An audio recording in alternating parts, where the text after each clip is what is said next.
Hi, Mage fans. This is your host, Terry Robinson, and this week's guest is writer of Paths of Power, Sorcerer, Charles Siegel, but we will not be talking about Paths of Power, Sorcerer, which so far is the only complete treatment of sorcery in M20 that I know of.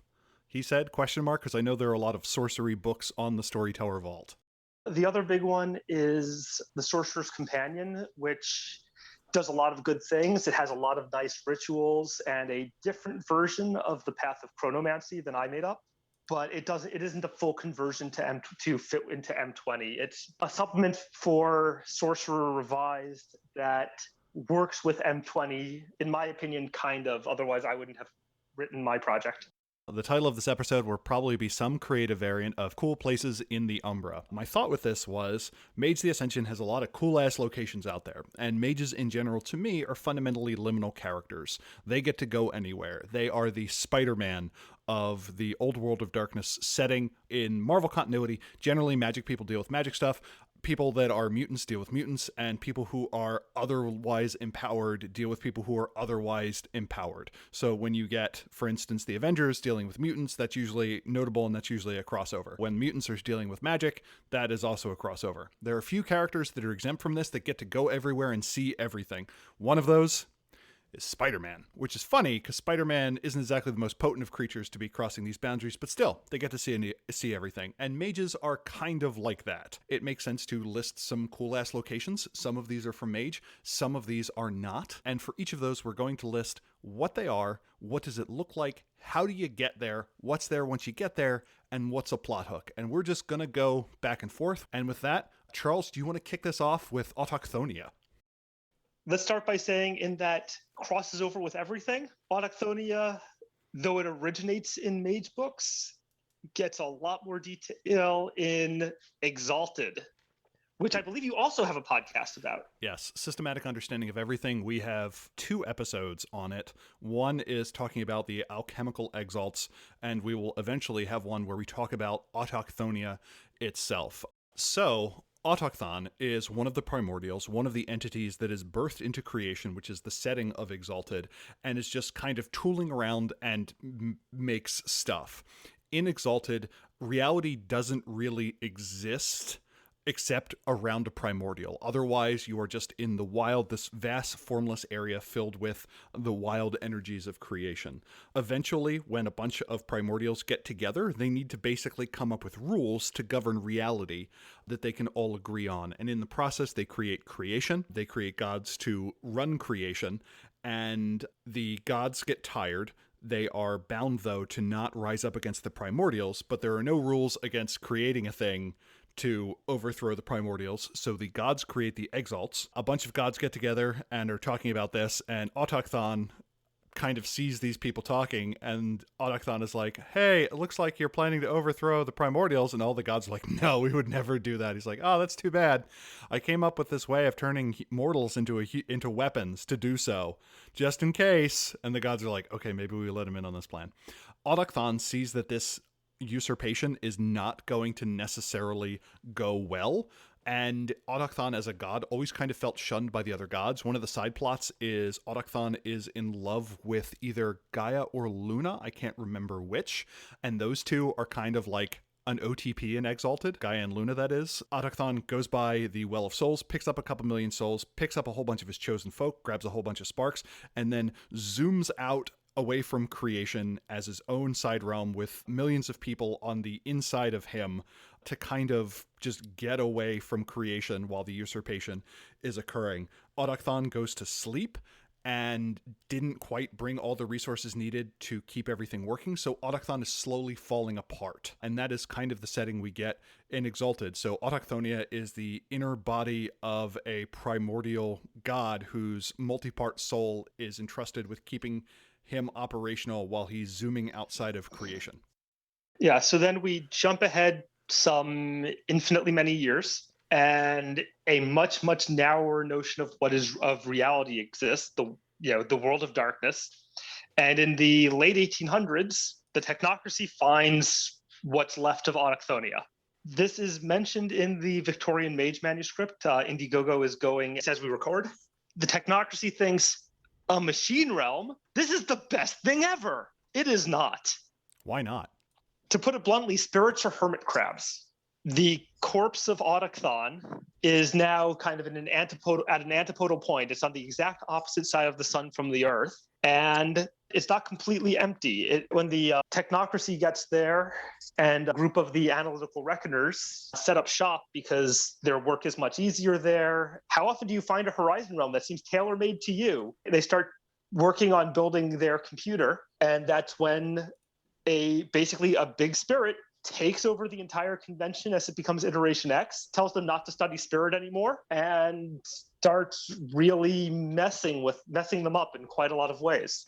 The other reason a machine realm isn't terribly useful is it is hard to do research there because it would not be transferable outside. Like, anywhere that a perpetual motion machine works is probably not going to give you useful information on how to create something that works on the mundane side of the gauntlet. But it's super useful if your goal is to just have a place where you can do ridiculous things and live there. And that's what a lot of Iteration X did. Autochthonia is a giant realm of machines. It doesn't respect any particular time period of machines. It's machines throughout the entire run of history and the future. So a group that likes inventing and building machines is just going to be fascinated by this place. They built their computer, and that's where they built it so that it would be able to make improvements to itself. And then after iteration, after iteration, after iteration, it achieved sentience or was possessed by the spirit. That's kind of left to the storyteller, though it's strongly implied that it's the spirit. Autochthonia and the spirit that inhabited it may well be a big chunk of everything that is wrong with Iteration X in the modern world. So how big is it? Well, like, what does it look like if a character were to go there besides just saying machine realm?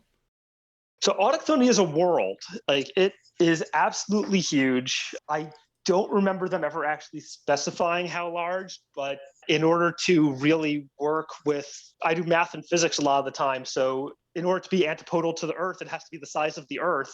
But instead of living on the surface, you live on the inside, which makes it much, much larger than the Earth in terms of living space. Think like a Death Star the size of the Earth.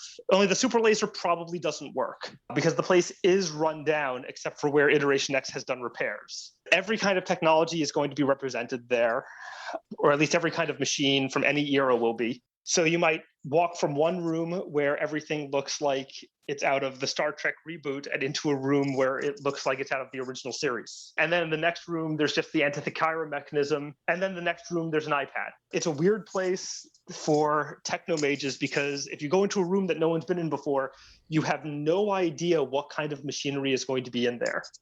And why would characters go there? If you are in Iteration X prior to the Avatar Storm, that's the headquarters of your convention. If you need to talk to the leadership and email won't suffice, you go to Autochthon or Autochthonia. If you are aspiring to be part of the leadership, you want to be assigned to Autochthonia. It's where things happen within Iteration X before 1999. Afterwards, it, like almost every other Horizon realm, pretty much disappears from Mage continuity. If you take the Exalted backstory, there's no way that that something as minor as the Avatar Storm could possibly destroy Autochthonia, considering how long it's existed and so on. So it's still out there, and I'm a big fan of Horizon Realm raiding. You want to go and find the lost toys of Technomage's past, you can go there. You want to fight Threat Null, they're probably there. Personally, one of my favorite hooks for Autochthonia is you're there for any number of reasons. It's fair, as I said, it's fairly easy to get like Iteration X, Society of Ether, and Virtual Adepts to want to play in a place where Paradox doesn't hate them at all. Like I tend to run Autochthonia as you cannot get Paradox for doing anything mechanical or machine oriented there. Yeah. The realm won't let it happen. The very concept of Paradox. Now you try to do Hermetic High Ritual magic, and Autochthonia will smack you for it. You're going to be covered in attack geomids pretty fast. And I would treat, say, House Verdidius stuff as probably about the same level of vulgar as it is on Earth. It's machiny enough. It'd be really kind of case by case. But once you're over there and you're investigating, Autochthonia has the potential to be very much like a traditional dungeon crawl, which is interesting because there's not actually many opportunities to do that in a way that makes sense in the Mage setting. Even if you're playing before the Avatar Storm or without one, a bunch of iterators going into an unexplored region. It's kind of like a dungeon crawl. There are unexplored regions that you could live anywhere on the entire volume of this thing. It's going to be a long time before they map it, assuming that it doesn't change over time on its own. Which it does, because the number of sides to it doubles periodically. The giant polyhedral chrome. It's interesting because we have like 4 dates of discovery. The Dala Laoshi identified it in 1068, and it was apparently closer then. And in 1766, the Wulong and the Dala Laoshi fight and they lose contact with this place. And then it's rediscovered in 1931, except for in Mage Revised, where it is rediscovered by Tychoides in 1893. So if you want to just pick a date, you're fine. It's also interested in that it is the Shenty of Stasis. It is one of the few cases where mages will directly interface with a manifestation of Weaver. The Shenties being the regions in the near Umbra that, or at least not beyond the far horizon, that is governed by one of the 3 parts of the metaphysical trinity. And this is probably the best known of them. Yeah, I'm going to go with it's the best known. Yeah, I think mages would interact with this much more than the others, simply because, well, it's the only one of the 3 where we have mages going and landing on it, and then going, checking it out, and setting up shop. Though honestly, I kind of love the idea of mages setting up shop on dynamism or entropy, but especially entropy seems a little bit trickier. Yeah, Malpheus is probably not a place that we want to set up shop, although, like, yes, some of the labyrinths go there. And the Realm of Flux is terribly handy in that it's one of the few places that can get rid of permanent paradox, which is a poorly thought out rule if you go over it.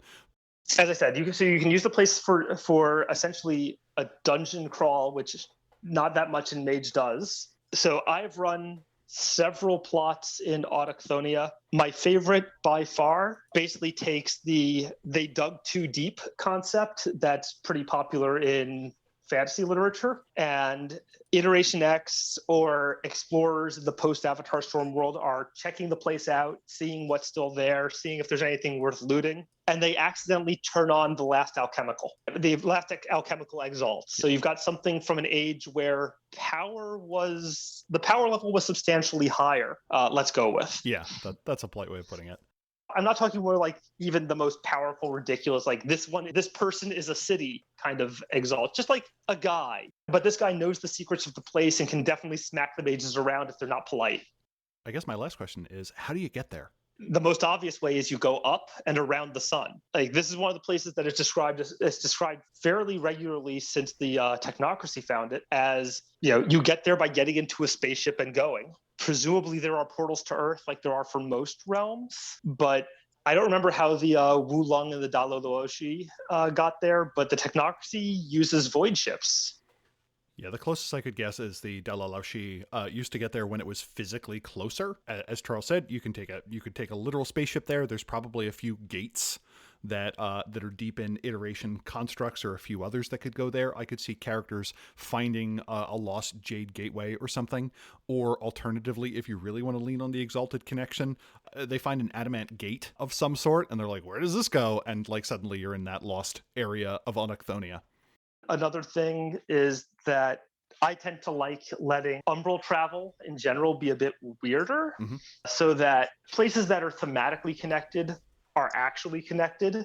You can get thematic connections in weird ways. So like, I love just shoving gates into my games where they don't go to a specific place. They just go out, and where you end up depends on what you bring with you. So an editor using that gate might just always go to Autochthonia, but someone else, maybe if they're thinking about some weird machine they were working on or carrying a weird machine with them, might end up there also. And it's important to note, it is a area controlled by the technocracy. It is not technocratic in and of itself. So it's not a place that was built by the technocracy. So it is perfectly reasonable. There are other things that you could find there. It's a fun place. All technomages can go and do ridiculous things there, and then forget about Paradox, then go home and then get smacked with it. And unlike Mecca, you won't necessarily be in the same kind of run and gun. If you're an Aetherite and you show up at Iteration X controlled Autochthonia, they're not going to be happy, but you're also not walking into a concentration camp. And as of revised, Autochthonia gets two key changes to it. One, Autochthonia was where the technocracy sent the members of what they referred to as the Cult of the Machine because they couldn't do any damage there. They wouldn't mess up with what they were doing on Earth.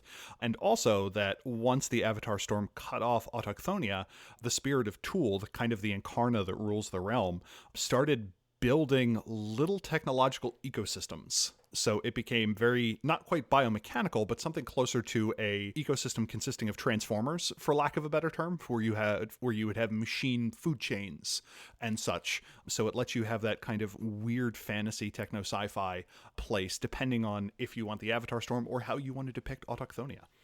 Another thing is that it is kind of implied that the iterators who were on Autochthonia are now the Autopolitans in threat null. If you're running threat null heavy plots, it might be worth it for your characters to make a trip to Autochthonia to try to deal with this at the source. Depending on the tier of your game and what your characters are interested in doing.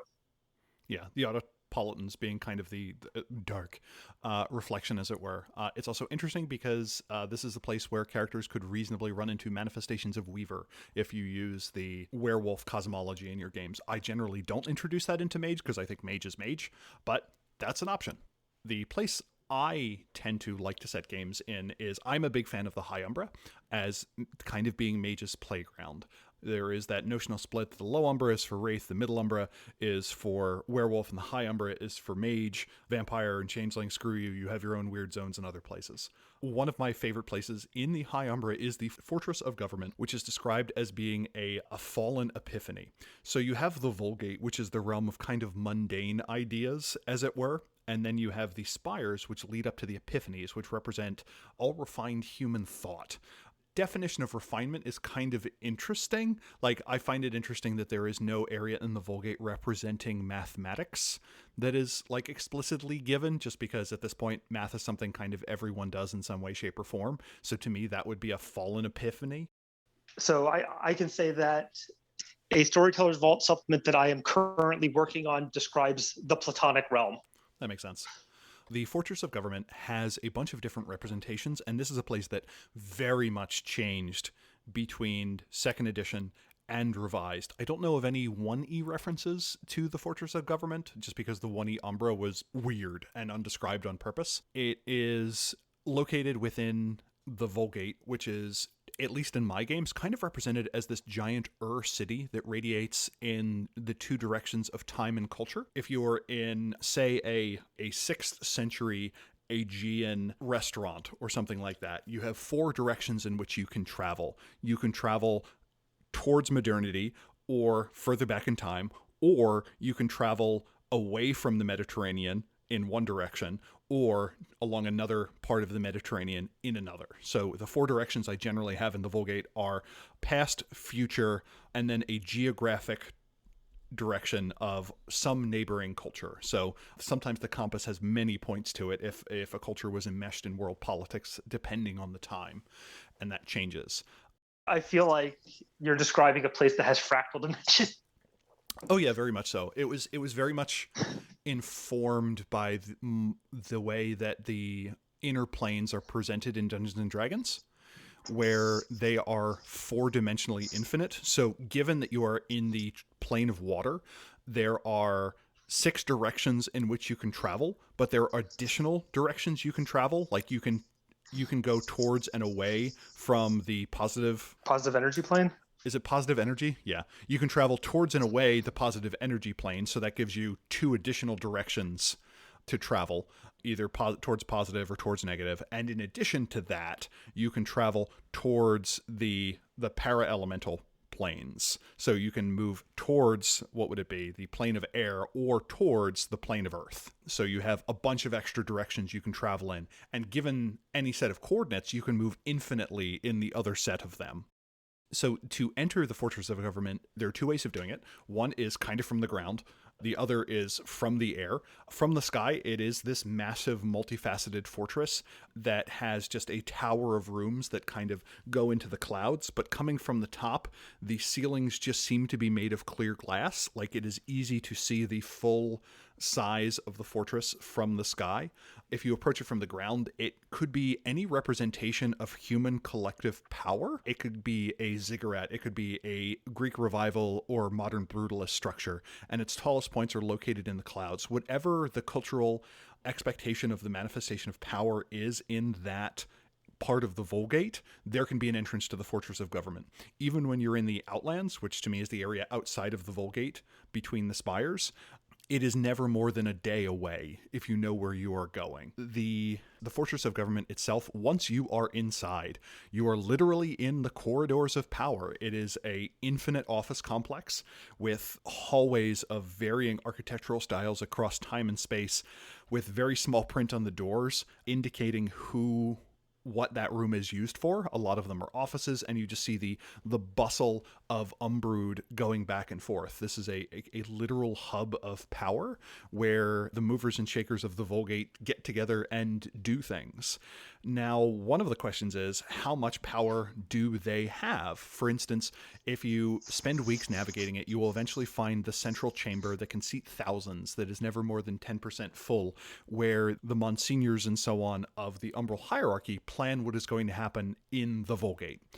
The question is that something where the Umbrood are dictating the shape of the Vulgate, which then finds itself on the other side of the gauntlet, or is it strictly the opposite, where this is essentially a conversation talking about how the thought space of humanity is changing?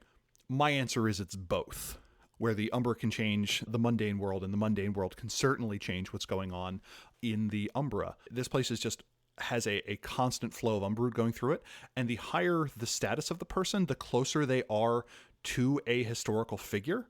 Gafflings are generally going to be unidentifiable and just be your most generic office workers. The Gafflings may lend themselves to an archetype, whether it the cigar-chomping boss or the court doyen or something like that, just kind of any political figure you could pluck out of history that in a generic form, all the way up to, I'm not going to say the place has Celestines running around, but it is not unreasonable to run into FDR or Kinshi Wangdi or Shaka Zulu or any number of other historical leaders of some sort.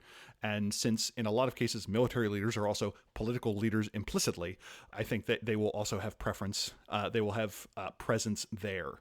There are kind of two interpretations of the Fortress of Government. One is that it represents any time people come together to create something bigger than themselves, in which case it will have a lot of religious inflection to it. And another one is it is a representation of institutions created to amass personal power, which also may or may not have a religious aspect to it. But you get to choose what government and what power means in this place. And there are a bunch of ways to put that. For most of human history, there has not been a separation between religious and non-religious power. Like in Europe, you have the divine right of kings for quite some time. Generally, because there is not that clean division between secular and religious authority till mostly the modern world, you should definitely be finding popes hanging around just because they also rule a country. Mm-hmm. If you were looking in, say, a religion section, you might run into Louis XIV, or you might run into the Queen of England. She's still the head of the Anglican Church.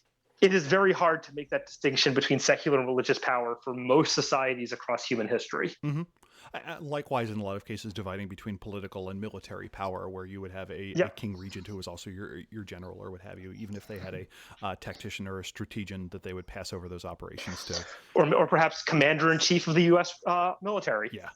Like these divisions are still hard to make in the modern world, where we try to make them a bit more often. Mm-hmm. The question of what happens there during the day in the Umbra, things kind of take on their in the High Umbra take on their idealistic setting. This is government functioning at its best, and at its night it is just petty bureaucratic backstabbing and so on. And this is a place where people can very much get an idea of the gestalt of what is happening in a country. There will be a region of this building that is the umbral manifestation of Indian politics. If you want to see what's happening between the Bharatiya Janata Party or Congress Party or what have you, there is an umbral reflection of it here, which will in some way show its true motives. It will take a lot of time. I like to think there are a lot of NWO people who are sneaking into here disguised as lower level functionaries. Maybe some of them have even become disembodied over time, but it's a good way to get that political information. If you go back to 2nd edition, the Fortress of Government was a giant field of shit with white roses at the center of it, which felt real Dark Tower to me. They don't tell you what the rose does, but that's a different interpretation. I don't find that one particularly interesting. That's just me. On the topic of, say, the New World Order going in, there's always the question of, in your game, does the world dictate the Umbra or does the Umbra dictate the world? Because if the Umbra dictates the world, the New World Order doesn't go there for information. They go there to do things. Yeah. And it's even more important to keep in mind that that's the thing that characters can then do. Like, if changing something in the Umbra changes the real world, even if it takes some time for the change to happen. If your characters want to destroy a political party, they can just go. They have to go in and they have to just really go to town, I guess, murdering a bunch of spirits in the Umbra. But the act of murdering a spirit is particularly hard because assuming the idea persists in the mortal world, those spirits are going to come back. Oh, yeah. None of this is going to be easy, but it is a route to doing to getting the political change you want that may not be viable by doing things mundanely without getting thrown in prison. Yes. Getting here is pretty straightforward since it is in the Vulgate. So enter the High Umbra and you will probably not be that far from the Vulgate. You can astrally project here. If you step sideways, you can literally walk there. The Vulgate, to me at least, is not very treacherous compared to other areas of the other worlds that you can enter. Like, it's pretty low on the killability index. On the topic of getting here, and you mentioned you treat the High Umbra as the Mage playground. One thing that I do to really emphasize that in games is astral projection is mine 3 for me. Instead of mine 4? Yeah, I actually put telepathy at mine 4 because leaving your body seems easier than going into someone else's. Mm-hmm. But also flavor-wise, that means Spirit 3 gets you into the middle Umbra and Mind 3 will let you go astral. And if you want to tell me that mages spend a lot of their time astral projecting into the High Umbra, it should be a thing that starting characters can do. Yeah. I also create portals to it in any centralized place of great power.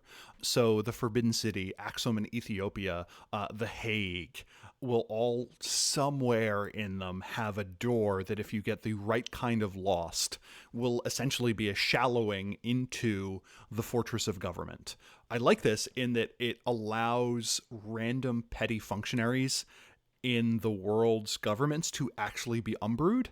I kind of feel like a consequence of that could be that a lot of the gafflings and jagglings just running around in the Fortress of Government are just disembodied people who got lost one day and never came back. Yeah, which allows an opportunity for actual satire or for utter horror, depending on what your view of that is going to be. And the tone of your game, of course. Yeah, there are a bunch of ways to get there for me. Plot threads. It's, to me, the perfect place to learn a 6 dot of leadership, subterfuge, etiquette, or politics. In my games, the 5th dot is generally achievable through mortal means, and the 6th dot you can come through supernatural means. It can be provided by a spirit patron, time in the other worlds, magical study and practice. There are occasional mortals that will have a 6th dot in something, but those are pretty rare. Your Helen of Troy is the example of the 6 dot in appearance. Don't get me started on Vampire Helen having 8 dots in appearance. I don't even want to think what that is, although we do get the rules in Mummy 1E, which requires succeeding at a stamina check to literally hold yourself back from pursuing this person. So that exists. That kind of makes sense for Helen of Troy, though. Yeah. Oh, yeah. I get it. It is also one of the places where very potent Umbrood are just there. Getting in contact with Ares in the middle Umbra to get strategy information is going to be very dangerous, but talking to a political mastermind in the Fortress of Government is going to be much more tractable to me, partially because the means won't be so violent. It will probably take time, because of the ideas represented to me by the Fortress of Government in most cases, it tends to be the social representation of power as opposed to the military manifestation necessarily of power. Like in my head, the Fortress of Government does not necessarily have like nukes, although that could also be thematically appropriate depending on what kind of game you want. So it to me is a safe place to meet some very high-level members of the various courts. One thing related to the Fortress of Government possibly having nukes, there's no reason that you can't also have an epiphany of the military-industrial complex that's next door. Yeah. Very closely tied ideas that depending on how high you go up, you can launch off into that epiphany. It can also be used to amass historical information. So one of the things that we find out that happens at the Fortress of Government is periodically they reenact great moments in political history, whether that be Lincoln's second inaugural, whether that be the assassination of Julius Caesar. It is there and it is periodically staged. So I could very much see someone trying to retrieve information about that, and I see no reason why key magical events also would not be there. So if you needed to research something about a past... The Grand Convocation? Yeah, the Grand Convocation. The War of Concordia, which was different than the Concordia War, because one of them is Changeling and one of them is... but whatever, the last moments before Doizhotep blew up, I think there is very much a region there that may be inhabited by maybe some of the actual archmages. Yeah, something that amuses me is the idea of thinking about just how many places in the Umbra can you go to meet a Porthos? The record for the character that to me is in the most places, I think, is Hypatia, who exists in at least 3 different Umbrae. Yeah, there's probably a lot of the Porthoi running around. If you want to investigate what the heck those roses are that were mentioned in 2nd edition, awesome. So you mentioned the New World Order. Are there any other factions of mages that you see spending a lot of time in the Fortress of Government? To me, there are a couple cases where people will go there. I see the Syndicate being present there as a way of focus testing messages about political changes in the rare cases that they want to do that. I think people interested in complicated human social systems would go there. So maybe someone like the Chaoticians or the more socially inclined version of the Verbena, the Celestial Chorus, because of the close tie between purportedly sacred and temporal power. And those are the kind of the big ones that I've had there before. Do you have any that you add to that? Oh yeah, for me, the Wulong live there. Admittedly, this is about human power, but I kind of merge political power of different sorts into it. And if you want to physically attend the celestial bureaucracy, this seems like a natural place to put it. Because to me, they are very tied to the Yellow Springs, in my opinion. So I always had them as having contact with the Lower Umbra. But yeah, that certainly makes sense that there would be a manifestation of it. Pardon me. And the other thing is, to me, the proper celestial bureaucracy I depict as a spire, more so than anything else. But that's me. But yeah, that totally makes sense. As far as people who, even if you aren't talking about the celestial bureaucracy, it's not like the Wulong don't manipulate the Chinese bureaucracy constantly for thousands of years. Yes. To me, I kind of like after the Chinese Revolution that like no mage has ruled China. They're just all in Hong Kong and think everyone else is running China. Exactly. And they've actually both begun to be demon worshippers, as you do. Well, specifically, we're talking about the Wulong and the Wukang. The Akashayana are still around. They're not having a great time, what with Tibet and all. Mm-hmm. But if you want to pick an old Chinese group that might be running China, you got to look right at the Dalo Luoshi. So where do you want to talk about next, Charles? I said before that the technocracy seems to just keep finding horizon realms that are kind of perfect for them. They sort of learned the lesson, don't look a gift horse in the mouth when they really, really should be checking those teeth. We talked about Iteration X with finding the corpse of a primordial and setting up shop inside. So the Void Engineers did something similar. Mage has been a bit inconsistent about how far off of Earth the Void Engineers have explored, with the original Technocracy Void Engineers kind of implying that they have explored a substantial fraction of the galaxy, which to me strains credibility just because the galaxy is so big that even 1% of the galaxy is something that we're not going to be able, that even if we had faster than light travel, we wouldn't be doing for centuries. And I'm willing to grant that the Void Engineers have faster than light because in Mage you can teleport. But one thing that all editions do seem to agree on is that the Void Engineers have gotten to the next star over, Alpha Centauri. And when they got there, there's some stuff there is something that at least superficially resembles a Dyson sphere over there. So a Dyson sphere is a big sphere made by a civilization to capture all of the energy from the star that it's around.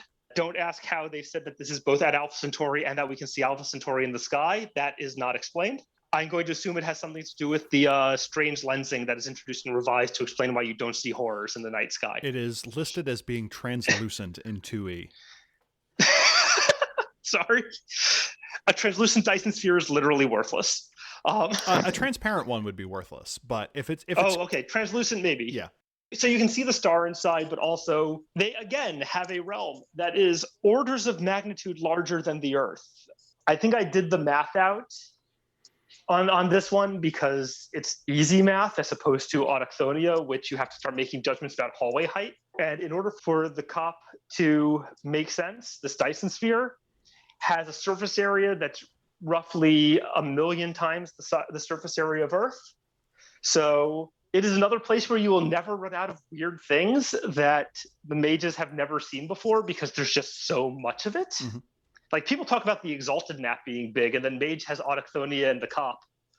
The Void Engineers were exploring space. They got to the next star over, and you got to be really suspicious because this is the next star over. This is not like some random star that they found after a long search. The very first place they go, they find a Dyson sphere.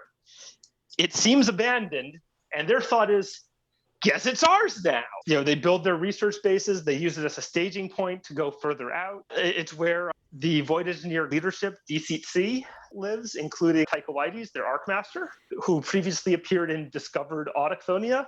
So maybe just Tychoides doesn't think that finding random megastructures in space is weird. Maybe it's just like him personally thought it was okay. That's where the Void Engineers are headquartered until 1999 when the COP is cut off. As with Dyson spheres in general, you live on the inside of it, facing the sun. There's an artificially created night cycle, so the sun's not just shining at all times. As well set up as any Dyson sphere is going to be. And one important point, which we'll come back to when we talk about what you can do there and plot hooks, is that the star is a big giant source of quintessence that's not on Earth. That's pretty clearly stated even, which pointing out that there are sources of quintessence off of Earth changes the Mage cosmology in a few ways. One of the things in 1E that is presented repeatedly is the reason everything outside of Earth wants to get to Earth is to get the juice. But then in Void Engineer, they're like, oh, by the way, they figured out a way to power their engines based on the interstellar medium and like rocks they find. And then we have this thing where it's like, oh, by the way, all stars are massive quintessence fountains. And you're like, this changes things. The way I usually play that is that the most diverse and delicious quintessence is on Earth. So that still gives a motivation to come in. Mm-hmm. But things that need quintessence to survive can still exist because there are sources of the Umbra. They're just like eating gruel. Mm-hmm. If you've been eating oatmeal for every day for 1,000 years, you're still going to kind of want to go to Earth and have an apple. But also like sticking nodes on other planets and having stars be giant quintessence sources, you can get some cool things. Like in my games, Olympus Mons on Mars, the highest mountain in the solar system, is not only a decent quintessence source because it's a big node. It is also metaphysically tied to Mount Olympus in Greeks, and you can go to the High Umbra to talk to the Greek gods from there, and all sorts of stuff is connected like that. Just talking about other sources of quintessence off of Earth. The COP, of course, has a whole star, which is an entirely different order of magnitude. So what do you do there? So, as I said, the Void Engineers do use it as a staging point for expeditions further into the deep universe. They do R&D there. Not R&D for Earth, R&D for space, because they are in space, so that helps. And it's where their leadership lives. So like Autochthonia, if you are a Void Engineer looking to move up the ranks, you're going to spend some time at the COP. But the COP is much harder to get to if you're not a Void Engineer. So one plot thread I have used is that, there's the question of why do people disembody if they're in the Umbra for 3 months? I tend to treat it as because they are far away from a stable patch of reality with quintessence streams. So Horizon Realms, when they have quintessence streams from Earth or other places, are a lot more stable in my games.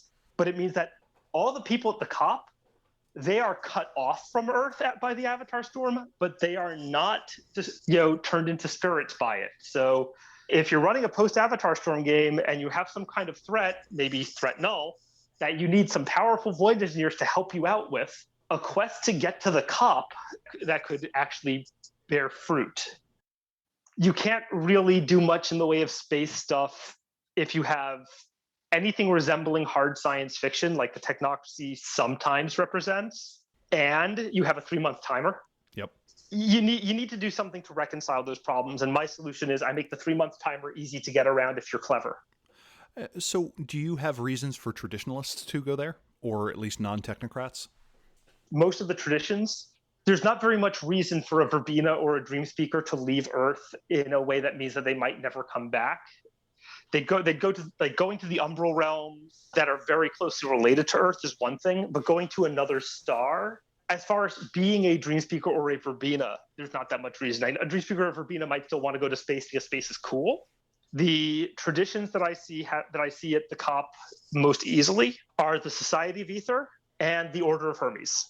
It's said in a few places in the books, or at least implied, that once you get far enough away from Earth, your allies are whatever humans you find. So I would say a tradition mage who gets that far is not going to be shot on sight if they show up at the COP looking for food and a place to sleep. It'll be more like, oh, hey, what's going on Earth? Haven't heard from anyone in a while. What are you out here doing?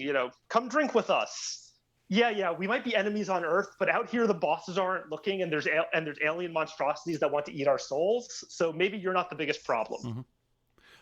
And speaking of the alien monstrosity thing, the COP has been depicted as having been attacked before, where basically the Nefandi had to be fended off with these giant particle cannons that took advantage of the spray off of the star. So if you want to present an abandoned COP, again, this becomes a place where you could have the largest dungeon crawl humanly possible.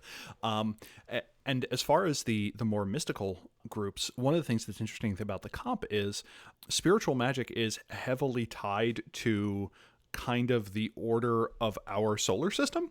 So I could certainly see a very curious dream speaker interested in going to an area where there's a lot of material present, like there's a lot of matter around, but not necessarily the same associations, and meet the incarna of another star. Well, especially throw in the fact that we now know that there are planets in the Alpha Centauri system and 3 stars, and you get a very different stellar cosmology than you do for Earth with its 1 star and 8.5 planets. Yeah. And on the Verbena side, there is going to be completely different alien ecosystems that I could certainly see some Verbena being interested in, as well as the fact that, like in the book, it talks about while the whole sphere is equally irradiated by light, as you get further away from the axis of rotation of it. So you have most of the human inhabitants are along this central belt, which is under centripetal force to create Earth-like gravity. As you get further away from that, the gravity drops, and suddenly you still have an area that has notionally oxygen and light and probably water, but is dealing with 1/10 the gravity. And I could see giant space bugs. Yeah. I could see a Verbena having to deal with an ancient quest laid upon them in that you need to find a tree that is 10,000 leagues tall. And the person being like, well, I can spend a lot of time tromping around the middle Umbra and probably have to fight giants. Or there's probably one on the COP. You're making me think that the COP could use a Horizon Stronghold of Hope level treatment where just like it turns out that everyone's on the COP somewhere. They're just so far apart they didn't notice. Yeah, again, like Charles back of the envelope roughly 1 million times. When I looked it up before, 550 million times. But still relatively close when you're talking on that order. There's space. Yeah, I factored in the fact that it's got to be in the habitable zone, which is much closer because it's a dimmer star. Got it. Look, I'm working on an astrophysics for Mage book, so I've been I've been working on it for a long time. I've mentioned it on this podcast several times. If the sun had a Dyson sphere. If Sol had a Dyson sphere. Yeah, but I think Alpha Centauri A is quite a bit dimmer than the sun, so you lose a factor of somewhere between 500 and 1,000. Nice. If you want to run into the refuges of the remains of an alien civilization, it's certainly here. How do you get here? Well, again, You go up, but only from the southern hemisphere because it actually is a specific place in the galaxy. Mm-hmm. Like Alpha Centauri is not visible from the northern hemisphere. It is below the plane of the ecliptic from the perspective of Earth. So also, if you're talking about getting there, it's a good way to take your mages and take them to like Brazil or sub-Saharan Africa or Australia as a launching point. If you want them to kind of just be going straight there instead of having to slingshot around in order to go stop going up and start going down. So that gives you an excuse to go to some places on Earth that your mages might not go to very often. But yeah, it is another one of those places where the easiest way to get there is by void ship or ether ship. But again, it would not function very well if there were not some portal somewhere. Mm-hmm. Autochthonia has the advantage that it is kind of a thematically defined realm, so you can find things that are thematically related to it to find portals. The COP is not that. I think the only portal I've ever put to the COP was buried under the birthplace of the historical Copernicus. The COP is really useful if you want to do something that's really alien and doesn't tie well to concepts on Earth, which means that it's also harder to get there from Earth because natural portals aren't going to form. The one place I could think of having a portal that would get to there or something like it would be the photographic plates of the Harvard Observatory, which was one of the first mass surveys of it. And there are just this 500,000 glass frames that were taken. And if ever I needed a number of objects that thematically tied me to space, it would probably be there. And it gives you a chance to break into Harvard. Other fun places to break into if you want thematic connections to space as a whole are the Air and Space Museum in DC. It's easier to get to the moon there because you can just like go into a lunar lander and step out on the moon if you know what you're doing. And of course, there's the various worldwide launch sites like Cape Canaveral. Mm-hmm. Something that we hadn't mentioned really in the previous two, to me, the COP is actually relatively easy to get to by shortcuts through other parts of the Umbra. So there's the Ethereal Reaches, which are kind of a microcosm of space. It's one of those places that werewolves like to go. I talked about it in detail with Josh Heath on Werewolf the podcast in the episode on Rage Across the Heavens. If there's a place that makes the distance between Earth and Neptune fairly short, that same place is going to make the distance between Earth and Alpha Centauri at least a lot shorter than it would be otherwise. Another place that I allow people to use as a shortcut if someone suggested it to me is the Continuum Orrery. What is the Continuum Orrery?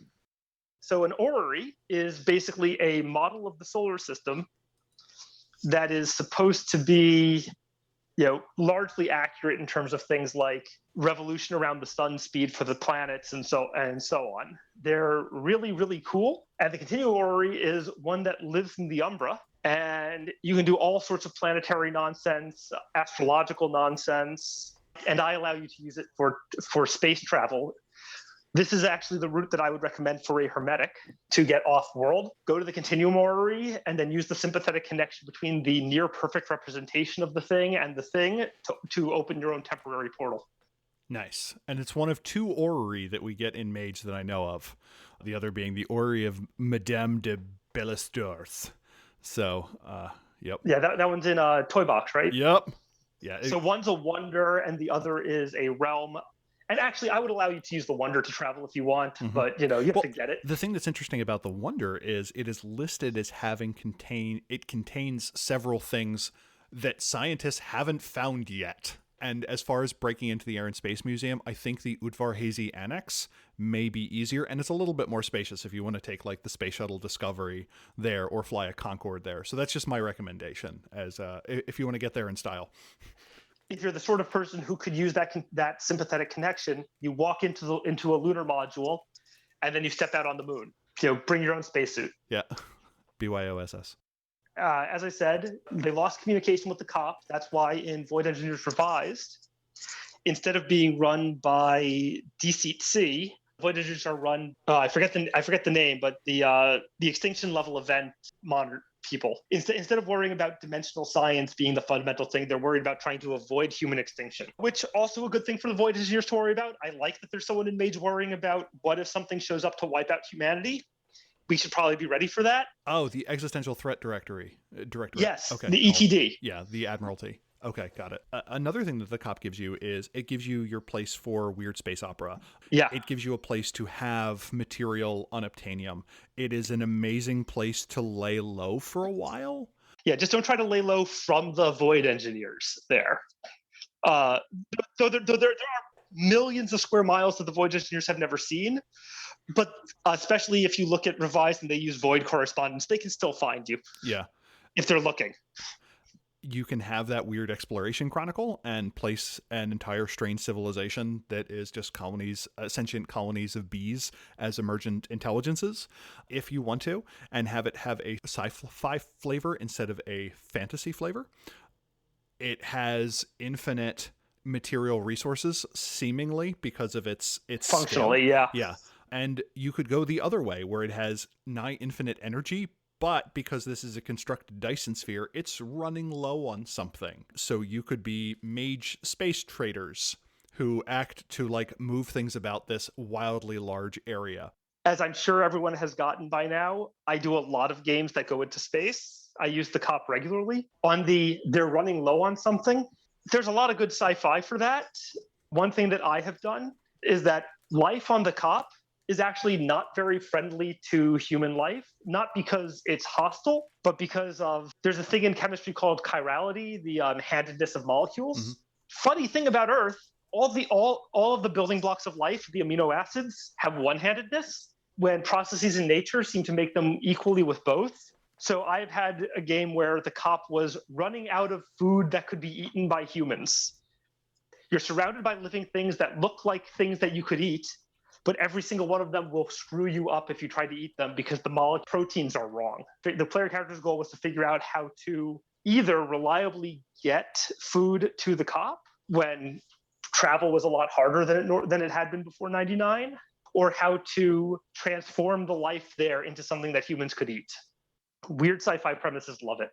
I've also used that as a paradox backlash for some weird correspondence effects. Mm-hmm. Just make a character the wrong-handedness. Mm-hmm. Which on the plus side would also make them immune to all known infection. And most normal poisons wouldn't really work on them very well either, because their body wouldn't interact with them in any real way. Yeah, it would depend on the nature of the poison. For instance, yes. It was easier to just rule all of them. Yeah. Your character would still probably be affected by cyanide. Yes, that's a pretty simple molecule. Yeah. Get in there, chemistry degree. But like snake venom. Yeah, probably not. So the next place I'd like to talk about are the Far Shores. So what are the Far Shores? So the Far Shores, in the layout of the underworld, it goes something like there's the shroud separating the dark penumbra from reality. And within Mage, even if you use the Vidare Mortuum, you are not technically in the penumbra, the dark penumbra. You have not technically crossed the shroud unless you use entropy to do so or have died. Those are kind of the two ways to go outside of it. Once you cross the shroud into the Shadowlands, you can then go down a layer into the Tempest. Below the Tempest, you have the Labyrinth, and below the Labyrinth, you have Oblivion. To get to the Far Shores, when Stygio was being kind of set up, or when Charon was doing Charon stuff in the way back, a whole bunch of ferrymen, the group of people that were kind of tasked with overseeing the dead and overseeing wraiths, started exploring the Tempest, and they found a bunch of these islands that they kind of set up bases in.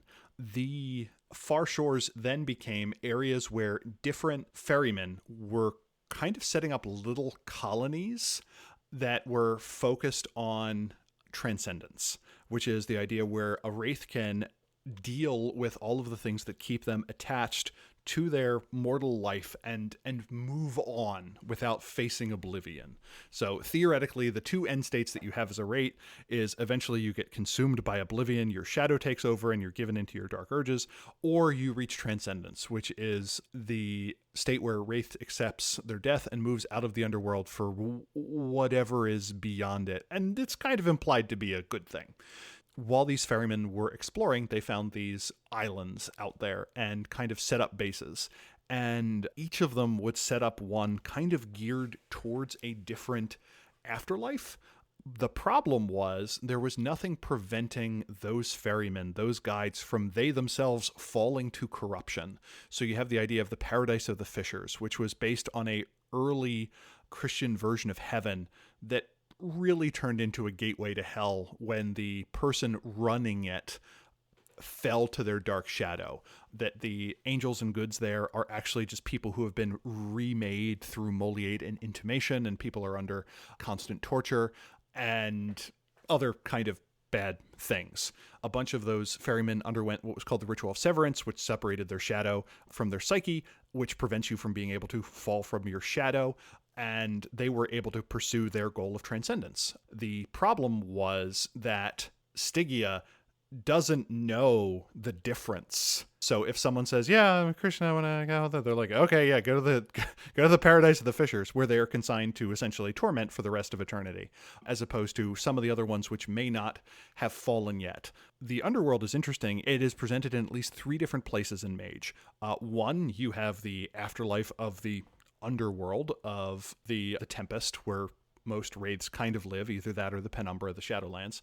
You have these far shores, which are also there. You have the astral areas that also have heaven and hells to them. And then you have the Shenty of Entropy, which at least has the hell side. One could argue that there is probably some Edenic-like area or heavenly manifestation of the flux, which is pretty great. I don't know if that would work notionally, but yeah, there are a bunch of different places that kind of seem afterlife-y in Mage. And sometimes you have a person in multiple places. For instance, Hypatia, it exists both at the library in the High Umbra as well as the library in Stygia. And you're like, oh, which one's the real one?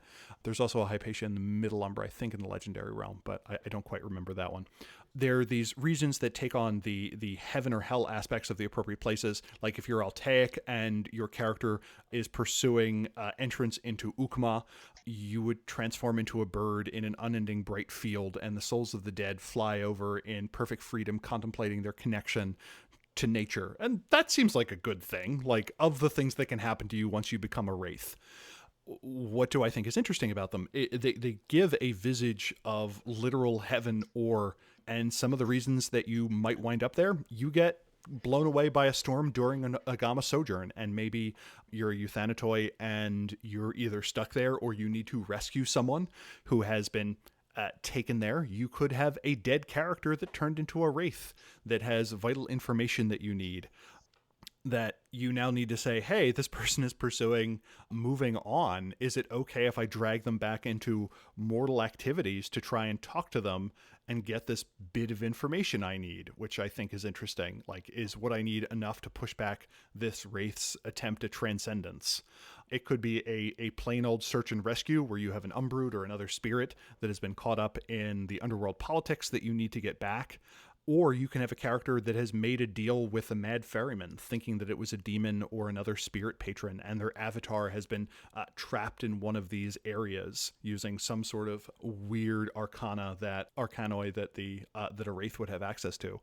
I like the fact that they are very anchored in human culture, but they are weird and strange. They are hard to get to. The odds of you being able to call on other wraith magely contacts is quite low. And magic in the underworld usually doesn't go as you planned. So it kind of forces a somewhat mundane way of getting your way through. And they're kind of one of the areas of Wraith that never got a huge amount of detail to it. So you can kind of make a lot of stuff up and not feel too bad about it. As for the literal process of getting there, the Agama Sojourn would probably be the most straightforward. You need Entropy 4 to bypass the ban created by the Shroud, Life 2 or 3 to not stick out like a sore thumb or to keep you on the cusp of death, and Spirit 3 to do the actual stepping sideways. Once you're in the underworld, to get there, you could use a Wraith with Argos. You could take a remarkably hazardous boat ride across the Sea of Shadows. You could use a lot of correspondence. Good luck with that, John. If you want to take your characters on a literal trip through hell, that's an option. I get the sense that I spend as much time in the underworld as your characters spend in space. Yeah, that seems reasonably accurate. The Umbra is so large, every game is going to have the part of it you go to and the 99% of it that you never think about. Yeah. Yeah, if we do this again, I will commit to no sci-fi realms at all. But needless to say, for listeners, if you like this tour through, tell us and we'll certainly do another one. This episode will probably shorten down to a little over an hour, which is where I kind of like things. Charles, for the places that you have mentioned, where can you find more information? Autochthonia appears it actually usually gets at least a mention in the Mage core books. And in the Iteration X, Technocracy Iteration X, and less so in Convention Book Iteration X, because that's revised and everything was cut off then. But Autochthonia doesn't actually have a single place where there's like a really detailed write-up of it. It's kind of parceled out in a million little bits. Whereas the Cop, you will find in the Void Engineer books, and you will find in, I believe it's discussed in both Book of Worlds and Infinite Tapestry, not to be confused with the New Cop, which is not a Dyson Sphere, is not around Alpha Centauri, and is perfectly reasonable. But if you want to go to the Cop, you don't want perfectly reasonable, you want ridiculous and over the top. Yeah. As I've said a few times, I am writing a thing that is going to contain more and more coherent and more like coherent in the sense of all in one place information about both of them. That would be nice. For me, the Fortress of Government is mostly represented in Infinite Tapestry. We get a little bit more of it in Ascension because that book just kind of has a little bit of everything in it. The Far Shores, the best reference for that would probably be... I should have figured this. I want to say Tempest. I want to say Sea of Shadows for Wraith. Yeah, probably Sea of Shadows. End of Empire has a lot of information on what the Ferrymen are up to, as well as their relationship with the various entities. End of Empire has kind of functionally got the Ferryman Guild book in it as part of it.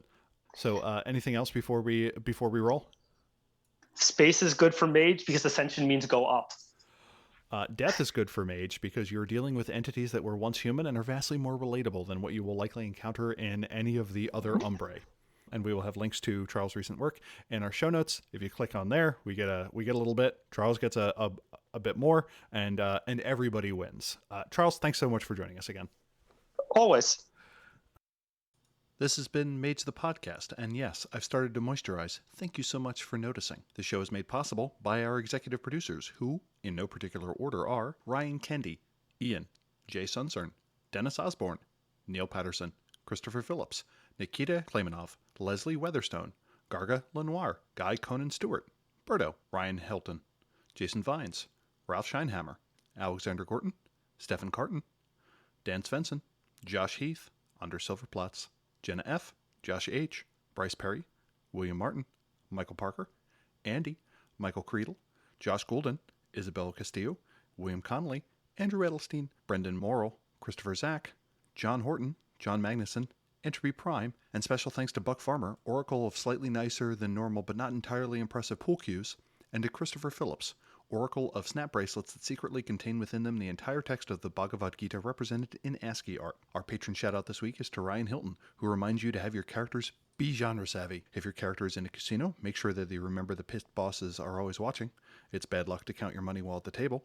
That there are important differences between Punto Banco and Chemin de Fer variants of Baccarat, and to remember if time traveling, the 2-card Macau variant called Victoria was illegal in Russia during the 19th century. You too can become an executive producer at patreon.com/madesthepodcast. I'll be putting out a preview of a 16,000-word update to Ascension's landscape in the coming weeks, so if you'd like to see it, please think of supporting us. If not, that's totally cool too. I appreciate that you're listening. If you super liked this episode or super didn't, drop us a line at madesthepodcast@gmail.com or at madesthepodcast on Twitter.